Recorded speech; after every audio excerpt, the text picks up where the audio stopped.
You're listening to the Options Insider Radio Network, the home of the Options Podcast. For more quality options programs, visit theoptionsinsider.com or search for Options Insider Radio Network in your podcast provider of choice. Listeners can also access all of our programming through our mobile app available in the iTunes and Google Play stores. Select programs are also available via live stream at mixlr.com/options-insider. That's mixlr.com/options-insider. Don't forget to follow along with your favorite programs and submit your own questions for the hosts at twitter.com/options, stocktwits.com/options, facebook.com/theoptionsinsider, or via questions at theoptionsinsider.com.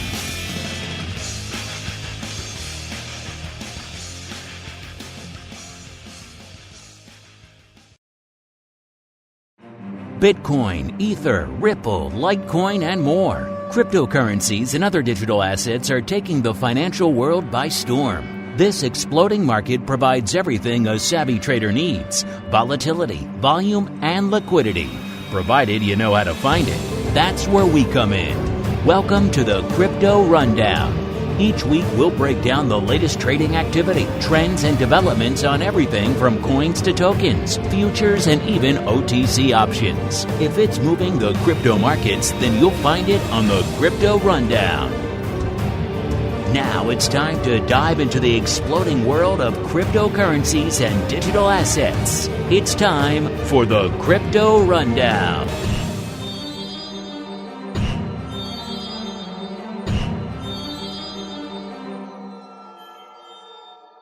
All right, everybody. That music means it is time once again for the Crypto Rundown, the program where we dive deep into what is cooking over there on the crypto side of the fence. So we're going to talk the futures, the options, some of the spot, kind of hard to avoid that latter as well as, of course, all the volatility, the volume, the OI changes, the SKEW, all the good stuff that makes up the Crypto Rundown. My name is Mark Longo from theoptionsinsider.com, as well as, of course, from the ever-exciting The Options Insider Radio Network. Hope you guys are set to go. A lot popping off in the world of crypto and indeed crypto derivatives. And joining me to help me break it all down is a returning guest on the program, even though it's been a little while. He is Jason Urban, the CEO over there at DRAWBRIDGE Lending. Jason, welcome back to the Crypto Rundown. Great. Thanks for having me. This is exciting times to come in and have a conversation about the space. Yeah, you know, a little bit of auspicious or perhaps inauspicious, I suppose, depending on your perspective timing here. Of course, last time we chatted, you and I was back on, I believe, last June 10th. So it's been a little bit. Also, we had a chance to do it in studio. I think the recent coronavirus outbreak putting the kibosh on the in-studio appearances for the time being. Don't worry, we'll get back to those. So hopefully when it all settles down, listeners, we'll be back to the in-studio. But for now, everyone's joining us remotely, which I think works better for everyone right now. And I think with all that said, let's dive right on into a little bit of the old Bitcoin breakdown. It's time to explore the latest trading activity, trends, and developments across the world's leading crypto market. It's time for the Bitcoin Breakdown. All right, welcome to the Bitcoin Breakdown, the portion of the show where we break down what the heck is going on in the world's leading cryptocurrency, a.k.a. Bitcoin. And we're going to do all that in a second. But before we get to that really quickly, Jason, since I know we get an influx of new listeners to this program all the time, so there's quite a few new listeners listening right now who probably weren't listening back in your initial appearance in June. And they're probably saying to themselves, DRAWBRIDGE Lending, what the heck is the lending guy doing here on the crypto program? Why don't you break down what it is you guys do over there at DRAWBRIDGE, sir? Absolutely. So if you think about the lending in the traditional sense, people have margin calls. There's things like that where coin gets liquidated and topped off. Where we are a little different is we will lend fiat and then we hedge the position using options. And that allows us to have times like we've seen the last couple of weeks where these adverse price movements don't affect our clients and they don't affect us. So we use derivatives to basically do the work of margin calls and things like that. So at DRAWBRIDGE Lending, you'll never get a margin call. and we try very hard to offer rates as low as possible. Now with rates at zero, that's always a challenge, but we can approach zero or even do zero if the market conditions are such. I know you guys at DRAWBRIDGE have a deep bench of both former CME and CBOE guys. Which one were you, Jason? Refresh my memory. I did a little bit of both, but most of my time was at the CME.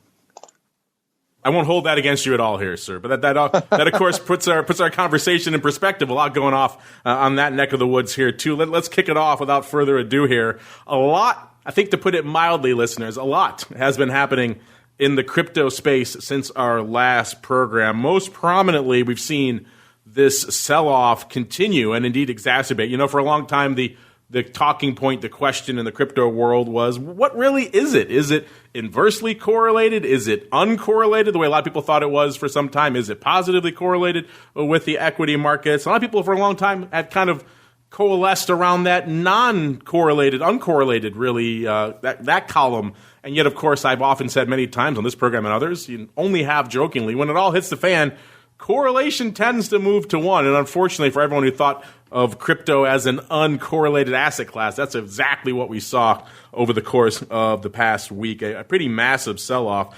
Coming into showtime, last show, as you recall, we were down about 1,900 handles on the last show. Now, this week coming in, we're off right now right around 2,700 from where we were this time last week. Of course, that's not as low as it got. No, the limbo bar, unfortunately, got a lot lower. Bitcoin breaking through the 4,000 level ever so briefly, including a big sell-off last Thursday where the worm really just seemed to turn, not quite out of nowhere because the markets were selling off too, but I don't think anyone anticipated the extent of the drawdown that we saw. Pretty much a 21% crash. Think about that in broad equity terms. Obviously, we have circuit breakers out there, and that's given rise to a debate about circuit breakers in crypto. We'll get to that in a second. But imagine if we saw a 21% intraday sell-off in the S&P or the NASDAQ or the Dow. There would be hell in a high water. People would be outraged, and there would be hue and cry. And yet we saw that intraday, and then it ended up losing 31%, over 31% on the day. So we saw it dropping from about 5,800 to 4,100 or so, 4,140 or so in the matter of not that long at all. So rough times out there. We saw major venues out there, including BITMEX. I know a lot of you like to play on BITMEX, particularly a lot of our overseas listeners. BITMEX was offline on Thursday. They called it for maintenance. A rough time to be. Just admit what you're doing. Don't try to sell us on the maintenance. They were off for about an hour. Of course, they're not alone. We saw a lot of traditional equity options brokers and brokers in general, like Robinhood and others, even big ones like TDs and others, having some issues on their platforms. Robinhood, the most infamous for having multi-day outages, which is completely unacceptable. So BitMEX only having it for an hour, but still, it's been just quite mad times overall. So Jason, like I mentioned at the top of the show, this is somewhat interesting, indeed auspicious time for you to be joining us on the program. You kind of touched on it a little bit at the top of the show there, but walk us through what the last week has been like. Were you getting panic calls from your clients or when that massive sell-off happening last Thursday and last Friday? And what are your thoughts on what we're seeing out there in the crypto landscape right now? Well, our business has been growing, as people start to get a comfort level with what we're doing and how what we're doing isn't really all that different than what happens in a lot of other asset classes. We've been getting a lot of calls and a lot of activity. Last week when things were, last week and obviously, today early on, all our clients feel very comfortable with the structure. All our lenders feel very comfortable with the structure.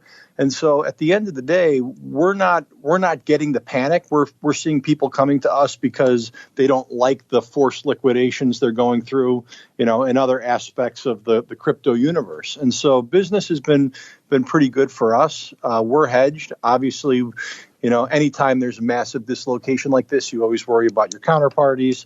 Obviously that's why the CME is with their product, ICE and BAKKT with theirs.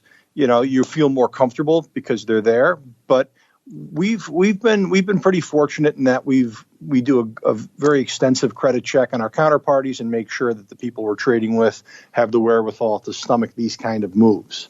And the moves have been violent. As you mentioned, the other night when we broke 3,900, I think a lot of that was forced liquidations. As you talk to people in the business, in the street, a lot of these OTC trade desks, we're seeing lenders having forced liquidations as we broke certain bands. And that just kind of, you're short gamma. And from an options perspective, anytime you're short convexity or short gamma, whether you think you're short it with options or you're short it because of your business model, there's going to be pain. And there's no way to really, the only way to fix that is to buy that gamma. And so I think a lot of these liquidations and these violent moves have been people short convexity. And it does really feed on itself. So when there's no bid in the market and you're trying to sell, no matter how slick your algorithm is, I think it's really difficult to get your size done. And you kind of mentioned there that you guys are hedged, so it's not as much of a concern for you. I think one of the interesting things about what you guys do, one of the reasons why I wanted to have you guys on, is that a lot of your lending activity is actually driven and indeed gauged around the liquidity you guys can get in the option space to help offset that. Let's go over that again really quickly, because like I said, you were on last quite a while ago. Give our audience a kind of brief overview of what you mean by saying, hey, we're hedged out there, and how you guys lean on the options to actually provide the liquidity to drive and indeed fund your lending activity.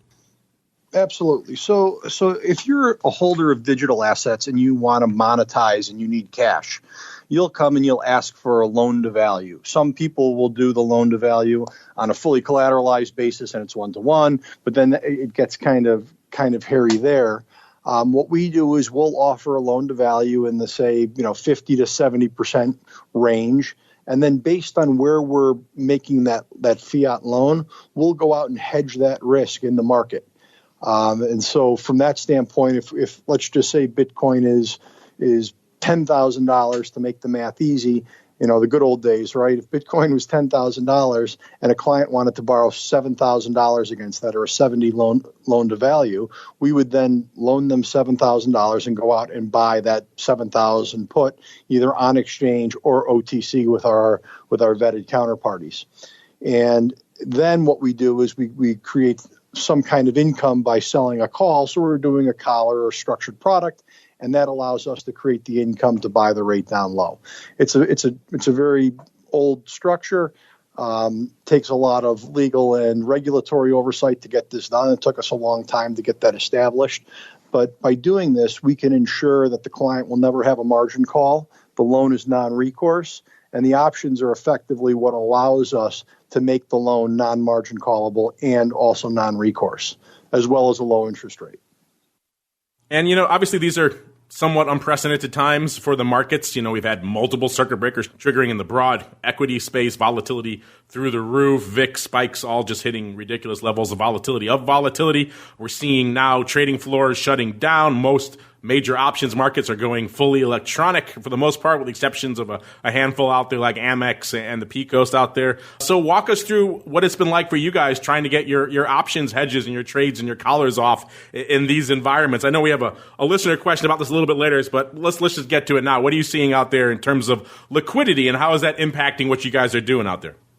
So like any move like this, so if you think back to 9/11 or you think back to 2008, when there is dislocation like this or when there is stress in the market, obviously liquidity shrinks. But I think that you'll find that what we've found is that the liquidity is still there.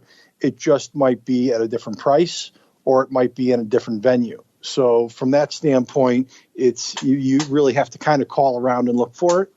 But the liquidity is available. You can still certainly do transactions. Well, that's good to hear. Of course, it's been not that broadly available, even in the broad options space, as well as we trigger multiple circuit breakers here and there, and many liquidity providers having issues making tight markets, which is understandable. These are what we used to call back on the SIBO days the quote-unquote fast markets, and we're pretty much all living in a fast market right now, which has raised an interesting debate. I'd like to get your thoughts on this as an old-school CME and indeed SIBO guy there, Jason. We've seen, of course, with the floors, trading floors at least, shutting down. We'll get to all that in a little bit with our poll. But right now, folks like CoinDesk and others, and a lot of people in the crypto space are saying, man, we wish we had some circuit breakers in the crypto space, which is interesting and indeed odd and indeed a polar opposite to what we were hearing out of the space not too long ago, where the push has always been away from regulation, away from a centralized marketplace. And yet in these days, when it all hits the fan, folks tend to wake up to what some of that type of oversight can provide. In this case, it would have been at least some sort of stopgap along the way so you don't see the 20 plus or indeed 30 plus % sell-offs out there. Some people out there, like in the CoinDesk article, they include some folks from Multi-Coin Capital, I believe, saying the crypto market structurally broke and leading exchanges need to work together to prevent a repeat. A strong argument for industry-wide circuit breakers. Otherwise, we just all need to accept that crypto can drop by 60 plus % in a day. I don't know if we got that far. I saw 30 odd %. I don't know if we got 60 odd % in a day. And he said that severely limits the usefulness of this technology going forward, which is an interesting point. And again, as you know, as the crypto markets are growing up, trying to become big boy markets, these are the kinds of debates that people are wrestling with. I'm curious for you. You come from a more traditional financial background. Not that derivatives are in any way traditional, Jason, but still, compared to crypto, they're a little bit more mainstream. What are your thoughts? Do we need to have a little bit more protections in place out there in the crypto landscape, or do you like the way it's set up right now, a little bit more laissez-faire, Jason? Personally, as a lender or as someone who's dealing in money in the space, more control or more or less uncertainty is always better. I think your point about the whole ethos of the industry or the ecosystem was deregulation and hands off, but I don't think you're ever going to get traditional players to really fully commit unless there are some controls in place. And I always use the saying, do you want to be right or do you want to be happy? And I think the people in the crypto sphere I think at the end of the day, they'd like to be happy, and being happy means larger players being brought in, allowing new money, new capital inflows, the price appreciates, new developments happen. I think that's a positive, but that only comes when there's defined rules. And this no rules universe that we're in doesn't lend itself to big traditional players really stepping in with full force. They may dabble and they may nibble, but they're certainly not going to commit sizable chunks of capital. And so, I would be very pro having circuit breakers. Unfortunately, I don't know how you get that done. I don't know how, given the fact that you've got 20,000 venues or whatever you want to call it, where people can transact in these things. How do you regulate that? If there's a circuit breaker and it only goes off at 70% of the places and the other 30 are still trading, that panic sets in. It's just, that's the difficulty that happens in that space. And I just don't know how you get it done. It'd be great to see it happen, but I don't necessarily seeing it happen.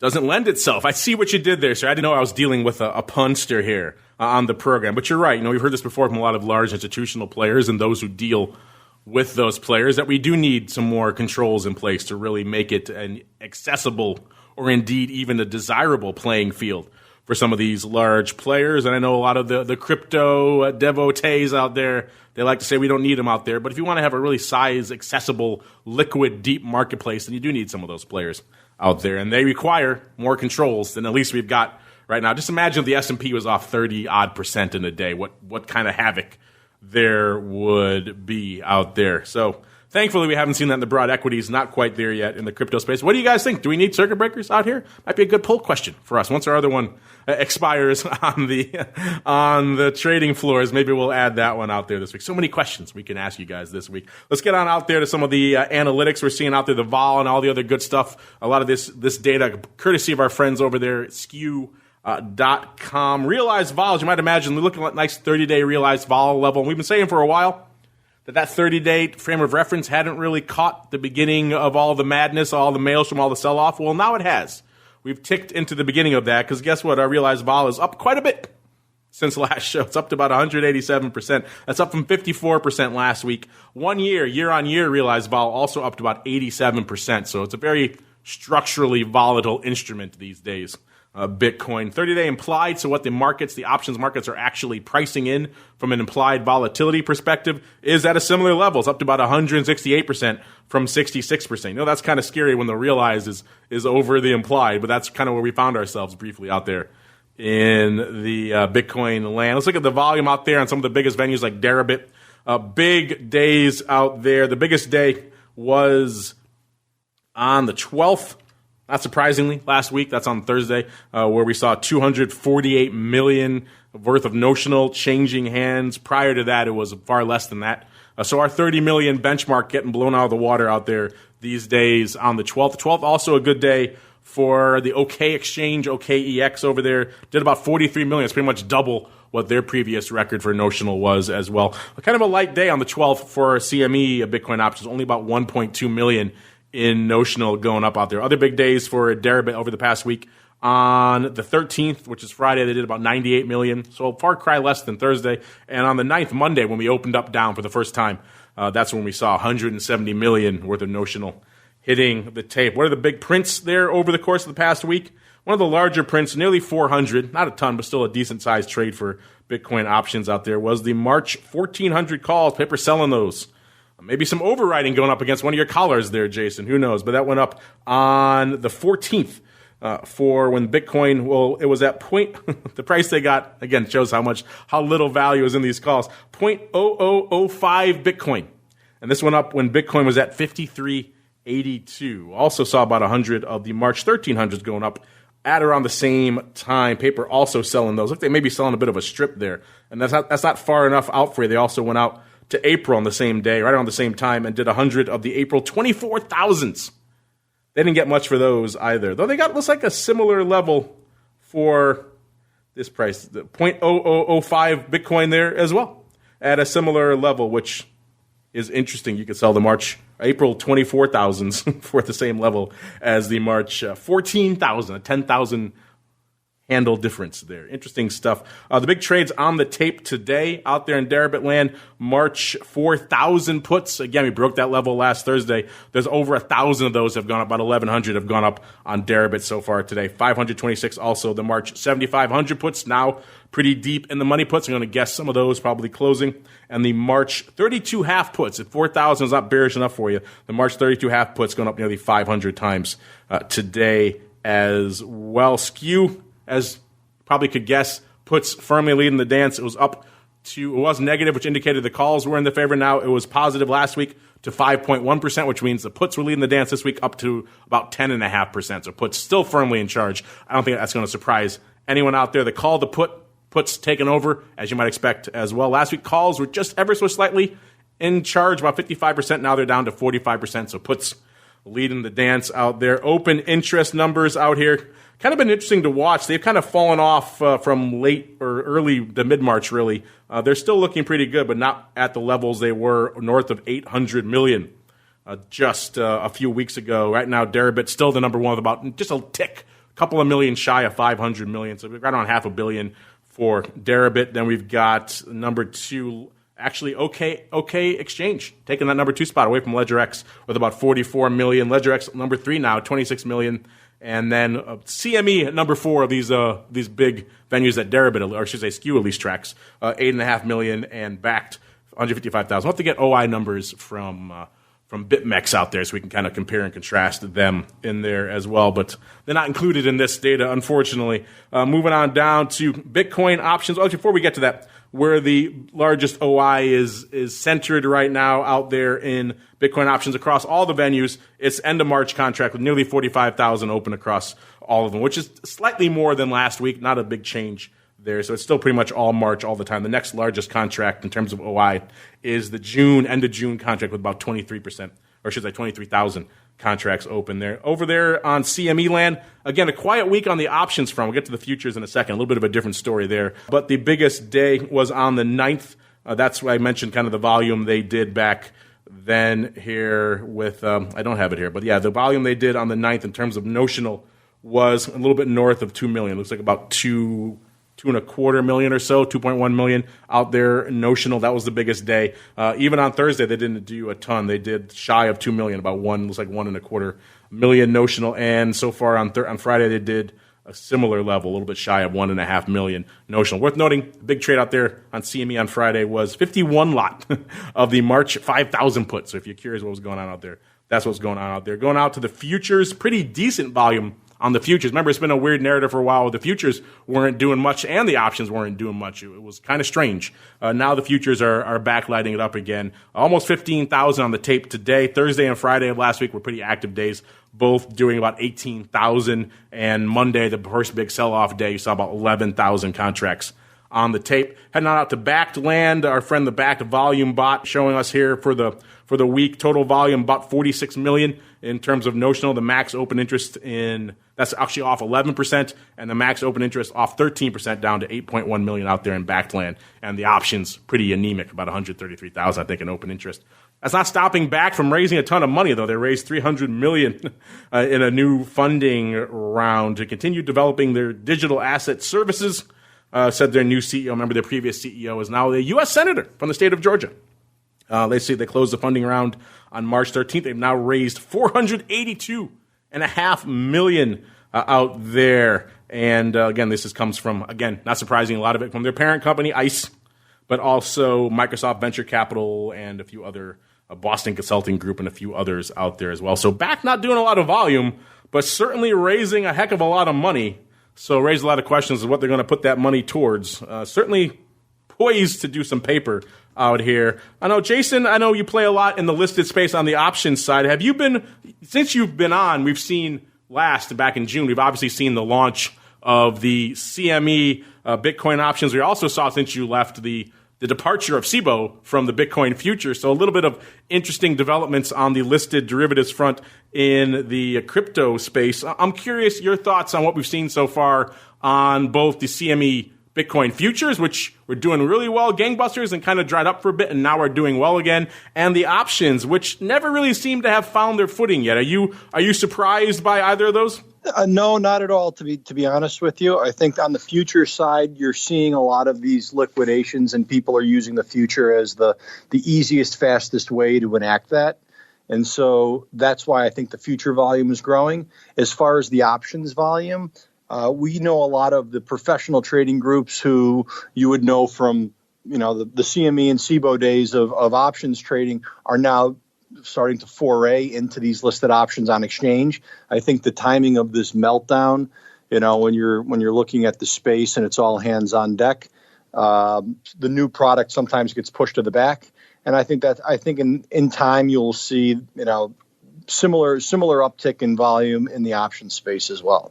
Well, let's see what kind of uptick in volume we're getting out there in the altcoin universe.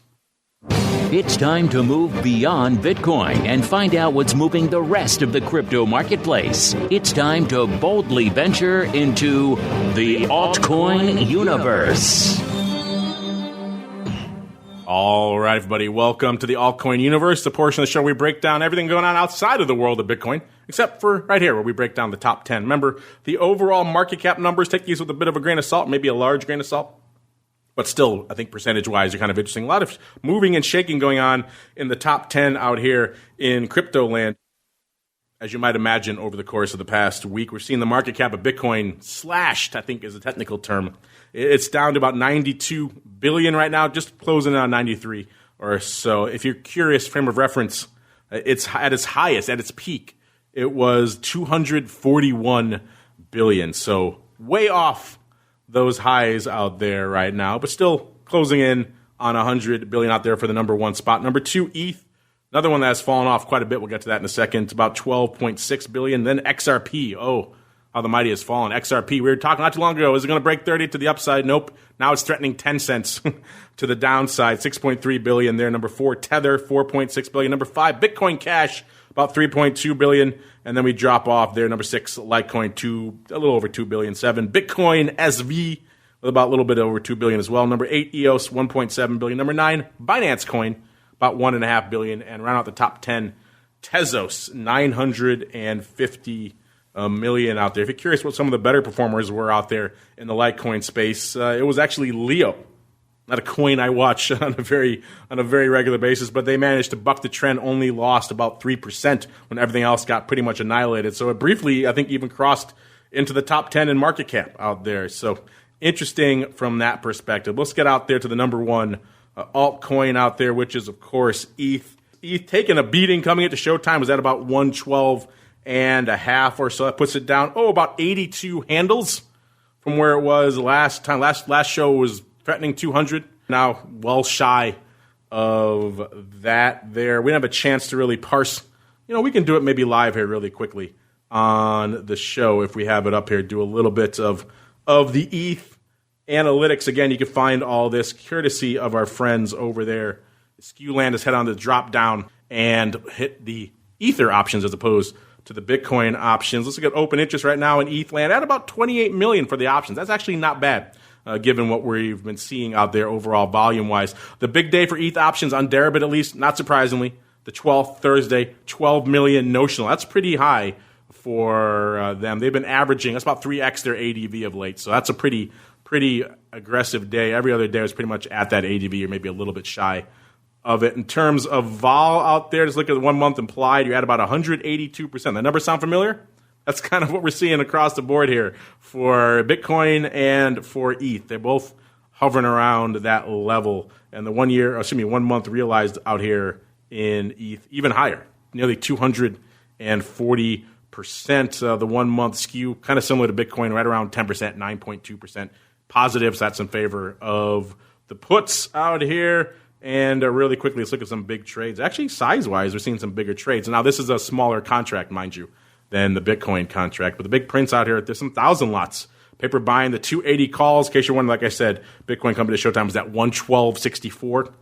So someone buying the 280 strike calls 1,000 times there on the 14th. Bit of an optimistic trade. A lot of buys here, actually. A lot of 1,000 lots, too. Paper selling 1,400. The SEP, 400 calls. And they got 0.065 ETH to do it there when ETH was at 131.62. So some very interesting and sizable trades out here in all things ETH out there. If you're wondering where the action is, ETH from an open interest perspective, it's March as well with looks like about 134,000 contracts out there. Do you guys play it all in the altcoin universe there, Jason? Or are you pretty much firmly 100% on the Bitcoin these days? No, we definitely will lend in any place where we can find an options market with a credible counterparty. So we do quite a bit of ETH loans, and ETH. We have a product that produces yield, and we use ETH for that as well. And any of the top 10s, Bitcoin Cash, BSV. So we're not Bitcoin. We're not Bitcoin maximalists. We're more.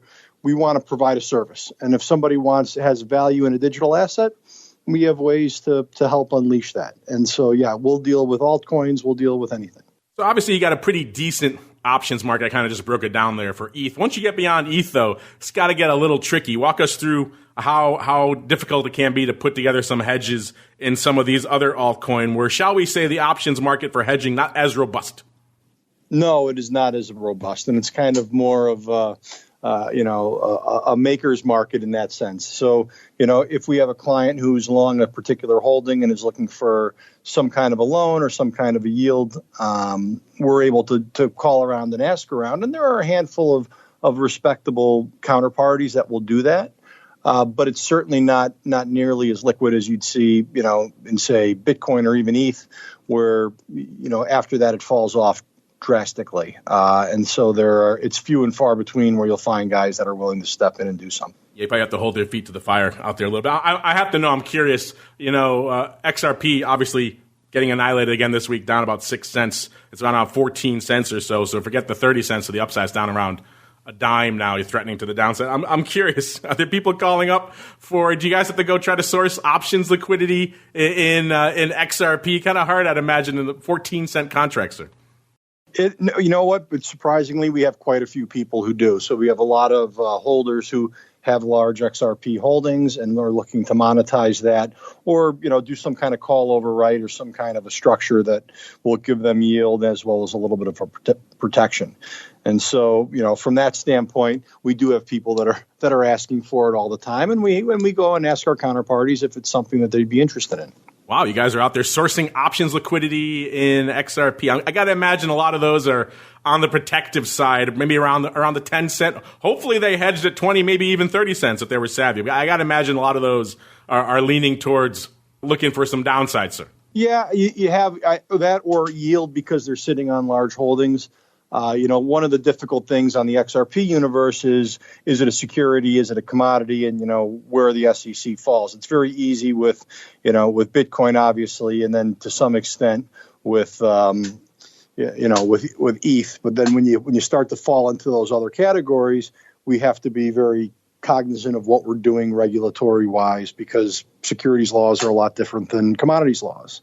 But yes, the people who are coming into the space are, they're looking for either protection or they're sitting on a large treasury and they're looking for ways to produce a little bit of yield on that without having to liquidate the asset. It's interesting. You call yourselves DRAWBRIDGE lending, but a lion's share of your day sounds like it's out there sourcing liquidity in some deeply illiquid crypto derivatives. And maybe you want to add an addendum to the name, DRAWBRIDGE lending and liquidity hunters. How does that sound? Well, sometimes we just go by DBL Digital, so that makes it easier for people who are looking on the yield side to differentiate, where we're not necessarily loaning, but we're helping you find liquidity, helping you put on structures that are advantageous. How about just crypto hunters? We just drill it all down to the soup to nuts there. How about that? I like that. I don't know, getting a little reductive there. How about that? That works. We've got the bright orange color, so we're ready for option season. I like it. See, you come on the show, you get free branding advice. Who knew? But it's time for you guys to give us all your advice and your questions and your comments, and you sure have a lot of them. Let's get to a little bit of your crypto questions. You've got questions about crypto.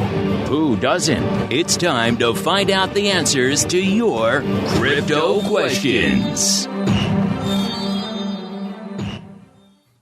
All right, everybody, welcome to the Crypto Questions, a portion of the show where we, surprise, answer your questions, take your comments, all your insights, your pearls of wisdom. You guys know how to reach us. You guys can get the show live, usually after the option block, about an hour or so after the option block, via our Mixlr live stream, or after the fact on your device of choice. Love to see all you new folks continuing to discover the program and chime in. We're always going to do big numbers in your Chicagos and your New Yorks and your Londons and your big market areas. But love to see on a show like this in particular, flares and explosions of interest in non-traditional market centers out there in the land where crypto is hot, or maybe the mining centers and things like that. It's always fun to see the new folks continuing to discover this program, and as a result, the network as well. So hopefully we're broadening your horizons in a lot of ways out here. Let's see what you guys can do to broaden ours here. Let's start off. This is a comment from Daniel J. Terry 1. So Daniel J. Terry the first. He says, I think people thought Bitcoin would soar in times of crisis. Yeah, you and probably a few others out there, or at the very least, maybe not be inversely correlated like you're alleging here, but at the very least kind of play to the beat of its own drummer a little bit, be a little bit more, non-correlated out there. And yet we saw pretty much exactly the opposite. We saw it selling off even more, even in a much more extreme fashion than we saw even in the broad equity space. Now, some of this, as Jason alluded to at the top of the show, is probably some forced liquidations out there. We know Bitcoin and others a little bit more susceptible to some of the whales and what they have to do than other asset classes, so that certainly could be to blame. But still, I don't know, Jason, have you heard similar comments or complaints from a lot of your users out there who maybe were thinking of crypto as a much more uncorrelated asset class than, at least over the course of the past weeks, than it turned out to be? Yeah, absolutely. I think that's one of the things that you hear as a complaint or a concern, is that it seems like this non-correlated aspect of it broke down. And I do think that, like you said, correlation goes to one in events like this. So that's not unsurprising. People are selling every asset that isn't, nailed down. But I do think that structurally some of these forced liquidations that people went through really exacerbated that problem. So, I don't think that if the stock market is tracking down, in this situation, Bitcoin is probably going to track down too. But then when margin calls are triggered and people start to liquidate, I think that just forces things lower, especially at a time when, people don't have cash to spend, so they can't even really defend the price action. If they're getting killed in equities and all of a sudden, that Bitcoin appears to be at a level they'd like to buy, but what are they going to buy it with? And so I think that's part of the issue. Yet another argument to have a little volatility in your back pocket for times like this. It's the only asset class that really performs in these types of environments and performs reliably. But I digress. That's a conversation of some of our other shows. Speaking of our other shows, we had Bill Ulivari from Central Capital hosting with me on the show last week. He termed it, I believe, last week, and probably would agree this week as well, even more so, that the recent movements in Bitcoin, I think he termed it, were, quote, disappointing to a lot of the long-term holders who thought this would be a new and unique and indeed uncorrelated asset class. So far, at least, not turning out that way, at least at the moments when it really counts. He chimed in again this week as well on our discussion about the trading floor. He said he thinks it's a really, really bad idea closing the floor. Let me get to that really quickly as well, because obviously this plays over into the crypto space now as well. We've seen kind of unprecedented steps from the major exchanges out here, particularly on the derivative space over the course of this past week. CME announcing they're pretty much closing their trading floors earlier last week, which, as we've seen so far, hasn't really hurt the futures volume at all. It's all going up on Globex, and it's all pretty much fine. Options have been light, but they've pretty much always been light, so that doesn't really change things either. SIBO also shutting down their trading floor, which if you trade a lot of institutional equity options like SPX or VIX, that's a big deal. And so we asked you guys, I'm curious what you guys think. Think we'll ever see these floors reopen? No dates have been given at this point for even when they're considering reopening again. Will they both reopen? Will only CME reopen? Will only CBOE reopen? Or no, open outcry is dead? So far, our audience is skewing fairly optimistic, about 55% saying yes, both will reopen. Only about 2% saying only CME will reopen, which I think is the underdog in that one. If you're going to pick one of those two to reopen, probably the SIBO. They have much more skin in the trading floor game than CME does. Only SIBO will reopen, about 9.6%, and about 33.7% saying nope, open outcry is dead. If you want to play along, add options is the place to go on Twitter. You got a few hours left before that one's in the record books. I'm curious, Jason, as a former member of both, what are your thoughts out there on whether we'll see these trading floors come back ever, and then any impact? Doesn't seem like it's really impacting the crypto liquidity on CME right now, but any impacts you maybe think we'll see in the long term from these trading floors shutting down, at least for the time being? I think that they'll eventually open up again, even if it's just for a short period of time, for a variety of reasons. But I do think that, with this algorithmic or computer trading that's become so commonplace now, you do see things get out of whack. And I'll tell you a story, non-crypto related. A friend of mine said he was able to buy a calendar spread in the S&P complex last week because someone was buying a lot of March puts and forced that March put wing so high, he was able to buy the March-April calendar for a credit. So that's computer driven, and that's an inefficiency that should not exist when you break the iron rules of options. And so for reasons like that, I do think there's a need for it, and they will open it for a time being. Yeah, we're hearing similar stories in some of our other shows, being able to leg into far out of the money SPY put spreads for credits, absurd things that should not exist. And part of that is the fact that we're all pretty much in the option space almost entirely in an electronic environment. You're going to see a little bit of liquidity issues and pricing issues as a result of that. And, of course, we're in fast markets as well. So that combo makes for some interesting opportunities. So perhaps if you're a little deft on the trigger finger, maybe these are times we're hearing crazy things like things trading below parity and all sorts of things that shouldn't happen in sane markets but are happening right now. Next up, we've got Beltor. I like that. Sounds like a sci-fi character. Beltor saying, I think this market is an argument that anyone with size crypto holdings needs to have some puts in their back pockets for times like this. Well, I wouldn't argue with you, certainly given what we've seen, the fact that there are no real structures in place to protect us on the downside like we see in the equity space. We know in the NYSE, over there on the S&P and the NASDAQ and all these other large indices that there are stopgaps in place to at least give us some pause. But we don't have that in the crypto space. And so as a result, that probably makes the argument a little bit stronger to have some of your own stopgaps in place. I'm going to go out on a limb, Jason, and say you're probably not going to disagree with our fan here, Mr. Beltor, that you probably think everyone out there should probably have some puts in place. And if so, maybe they should call you guys to do it. What do you think? I think that's a great idea, and I couldn't agree more as far as needing to have some protection or at least being responsible in how you approach your portfolio in this asset class. It's the most volatile asset class in the world, and using derivatives as a way to protect yourself is certainly a very prudent course of action. Next up, we got a question from Tony. We kind of touched on this on the top of the show, but Jason, if you have anything you want to add, feel free. He's asking, how is liquidity holding up in crypto options in these crazy markets? You were just breaking down for us, Jason. You're even out there sourcing puts and things and things like XRP, which don't really have a viable options market on them. So we kind of addressed this earlier, but anything you want to add here for Tony and anyone else who's kind of interested or concerned about what kind of size you're seeing out there in the crypto derivatives these days?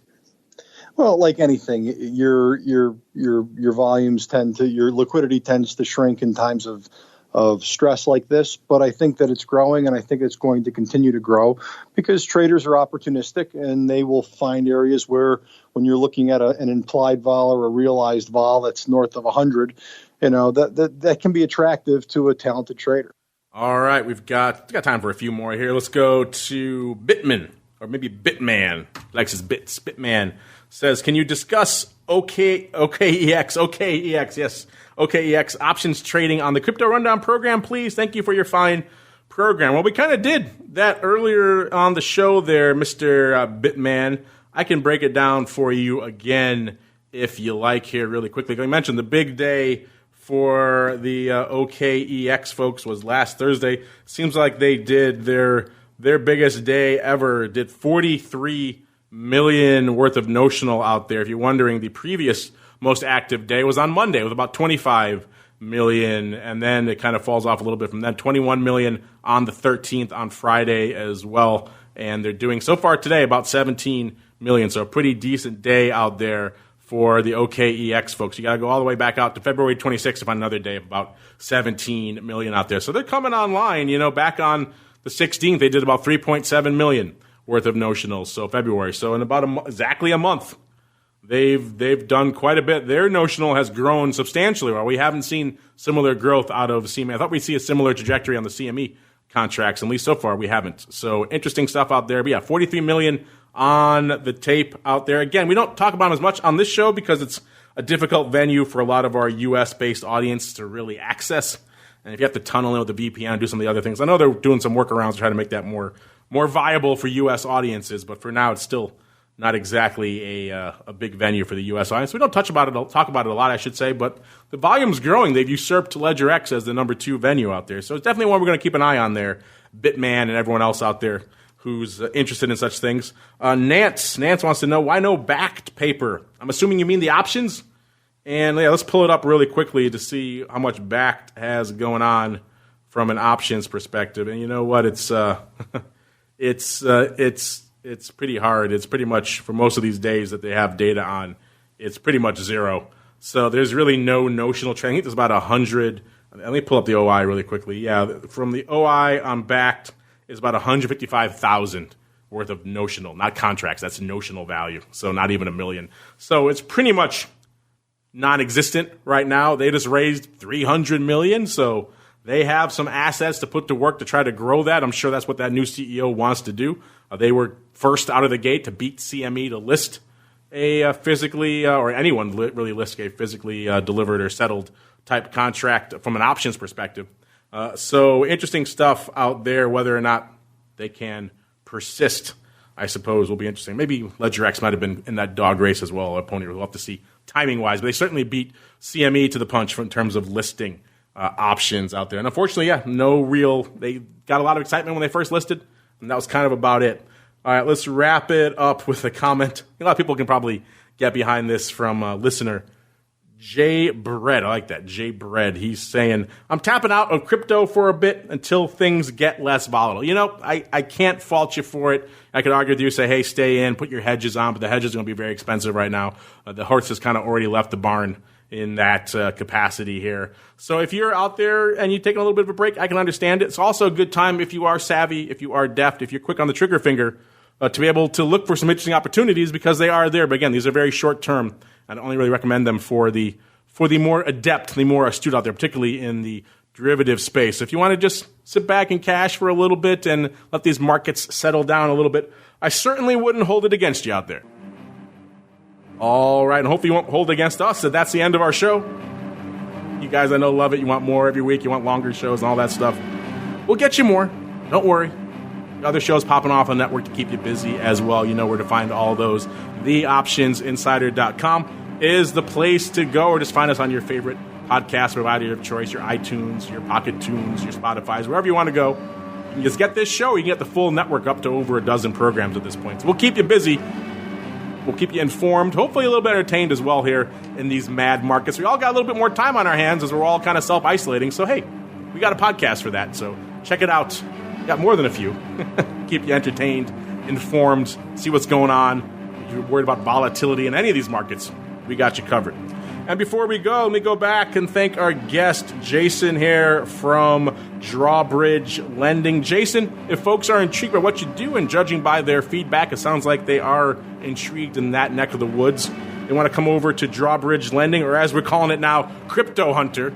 I like the sound of that. Where should they go? What should they do, sir? Come to our website, drawbridgelending.com. Sign up, and we'll one of our associates will reach out and can open up a conversation. There you go, drawbridgelending.com. Is there a social media handle they should follow as well? Just come to the website, and we'll take it from there. There you go. Come to the website, drawbridgelending.com. I was just kidding about Crypto Hunter. I have no idea who owns that. Don't go to that one if you don't know what you're looking for there. By the way, they're Twitter at DRAWBRIDGELend over there as well. And on behalf of Jason, Anna D, myself, I want to thank all of you out there for downloading, streaming, subscribing, for sending in such great questions and comments. Keep them coming. We love hearing from you guys. And we'll see you back here throughout the rest of the week with more great shows on the old network. And then right back here again on Monday for more of the Crypto Rundown. You're listening to the Options Insider Radio Network, the home of the Options Podcast. For more quality options programs, visit theoptionsinsider.com or search for Options Insider Radio Network in your podcast provider of choice. Listeners can also access all of our programming through our mobile app available in the iTunes and Google Play stores. Select programs are also available via live stream at mixlr.com/options-insider. That's mixlr.com/options-insider. Don't forget to follow along with your favorite programs and submit your own questions for the hosts at twitter.com/options, stocktwits.com/options, facebook.com/theoptionsinsider, or via questions at theoptionsinsider.com.